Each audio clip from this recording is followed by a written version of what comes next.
right, so today we're going to be doing a deep dive into something pretty fascinating, I think. We're going to be looking at the history of feminism and its impact on the family. Okay. And to guide us on this journey, we have Conrad Reicher's book, The Feminist Assault on the Family. Right. And, a lot of you guys in the married red pill community, I think, are really interested in understanding kind of how we got to where we are today, especially when it comes to marriage and so you're sure. let's explore this together and see what we can uncover. Yeah. One of the things that's really interesting about this book is that Reicher doesn't hold back. Yeah. He really challenges, I think, the traditional narrative and offers a perspective that often gets overlooked. Yeah. And he really gets into how the family structure has changed over time and the role that feminism has played in those changes. Absolutely. And you know what? He doesn't even shy away from using terms like red pill either. Right. And, speaking of which, for any listeners who might not be familiar with the term, the red pill is kind of a metaphor for seeing the world without the illusions that society often feeds us. Right.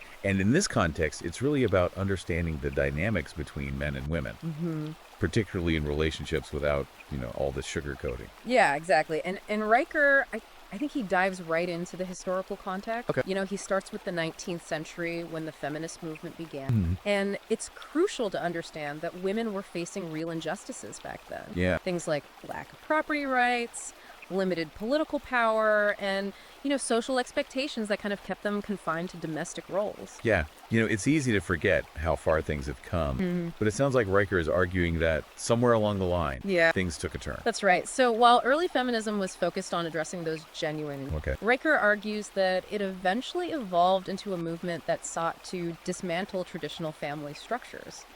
And he points to figures like Simone de Beauvoir, who argued that marriage and the nuclear family were inherently oppressive to women. So this is where the idea of this assault on the family comes in. Okay, so how did this shift happen? Well, where did things start to go in a direction that Reicher considers an assault? Yeah, well, Reicher highlights the emergence of the free love movement. Okay. And this was basically a rejection of traditional morality and sexual norms.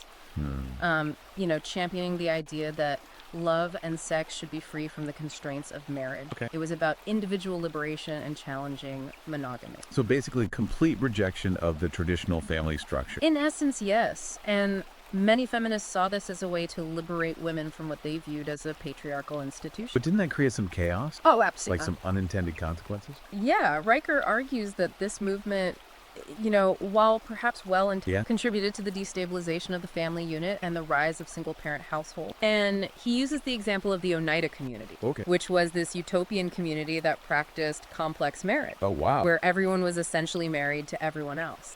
That sounds like a recipe for, complications, to say the least. It certainly was, and the community ultimately faced many internal challenges and eventually abandoned the practice. I think this idea of unintended consequences is something that resonates with a lot of people in the red pill community. Yeah. This sense that the traditional family structure has been weakened.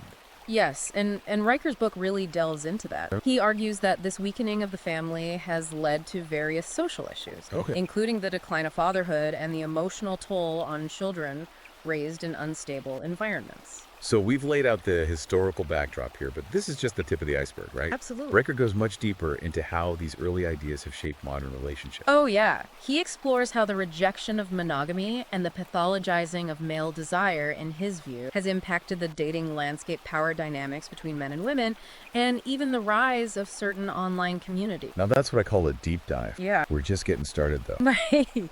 We'll unpack all of that and more as we continue our exploration of the feminist assault on the family. Stay tuned, because things are about to get really interesting. Oh, yeah. So, picking up where we left off, Reicher really dives into how these shifts in societal views have impacted the dynamics between men and women today. Okay. And one of the most compelling aspects he tackles, I think, is this concept of the sexual marketplace. Now, for our listeners who aren't familiar with this term, can you break down what the sexual marketplace is and how it relates to Reicher's argument? Sure. So the sexual marketplace is essentially the arena where men and women compete for romantic partners. Okay.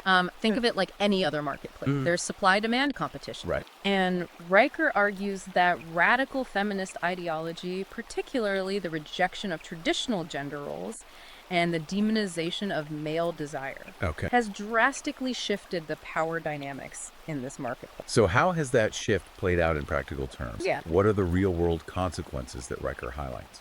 Well, he points to several key developments. The rise of online dating apps, for example, has given women a much wider pool of potential partners to choose from. They can literally swipe through hundreds of profiles in minutes. Yeah. And this, combined with the hookup culture that's become so prevalent, has created an environment where men often feel like disposable commodities. Yeah, that makes sense. It's almost like the playing field has tilted in a way. Yeah. Creating a different set of challenges for men navigating the dating world. Exactly. And Riker doesn't shy away from discussing the darker side of this shift. Yeah. He explores the phenomenon of incels, or involuntarily celibate men, Right. who feel alienated and rejected in this new sexual landscape. This is a topic that often gets misrepresented in the media. Yeah. What's Riker's take on the incel phenomenon? Well, I think what's refreshing is that Riker doesn't demonize incels. He acknowledges the very real pain and frustration that these men are experiencing. And instead of resorting to, simplistic explanations or dismissing them as simply misogynistic, Right. he digs deeper into the societal factors that contribute to their struggle. Okay. And he argues that, we need to understand the root causes if we want to find solutions. That's a much more nuanced approach than we typically see. Yeah. What are some of those root causes that he identifies? Well, he links it back to the points we discussed earlier. Okay. The demonization of male desire, the shift in the sexual marketplace, the erosion of traditional masculinity. And he argues that these factors, combined with the pressures of modern society, create a sense of hopelessness and isolation for many men. It's interesting how he connects those seemingly disparate elements. It sounds like he's painting a picture of a system that's failing a certain segment of men. He is, and he doesn't stop there. Riker also delves into the impact of the #MeToo movement. Right. The #MeToo movement, a topic that's obviously generated a lot of debate. For sure. It's been a complex and controversial issue with both positive and negative aspects. Yeah. So how does Riker approach this sensitive topic? Well, he acknowledges the positive aspects of the movement. Okay. Bringing awareness to sexual harassment and abuse, empowering victims to speak out. However, he also points out some unintended consequences, arguing that the movement has created a climate of fear and suspicion around men. I think that's a concern. A lot of men share this fear of being falsely accused or judged unfairly. Exactly. And Riker explores the psychological toll that this climate can have on men, even when accusations are unfounded. Right. And he argues that the presumption of innocence has been eroded in some cases, and due process hasn't always been followed. Those are serious concerns. They are. It sounds like he's advocating for a more balanced approach to these issues. He's not denying the reality of sexual harassment or abuse, Right. but he's arguing for fairness and a more nuanced understanding of the dynamics at play. It's certainly a sensitive topic, one that requires, I think, careful consideration and open dialogue. Absolutely. And Riker doesn't shy away from the complexity. Okay. He also discusses how the #MeToo movement has in some ways made things more difficult for women in the workplace. Oh, so that seems counterintuitive. Well, he suggests that the climate of fear and distrust has led some men to avoid mentoring women or promoting them, fearing potential accusations.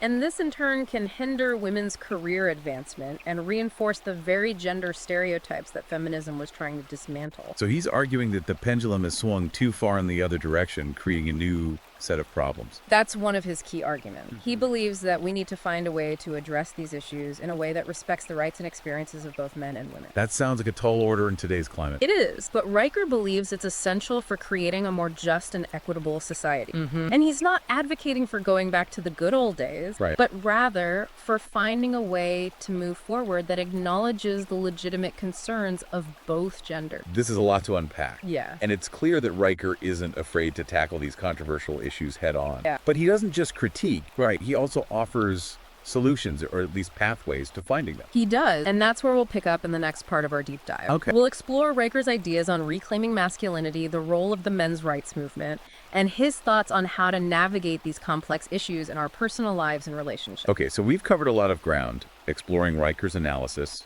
how feminism has impacted the family relationships and even like the very dynamics between men and women in today's society. But it's not all doom and gloom, right? No. He doesn't leave us hanging without some hope or direction. Absolutely. Riker isn't just about pointing out problems. He also offers some potential solutions, or at least pathways, to navigate these complex issues. Okay, so let's get into that. Yeah.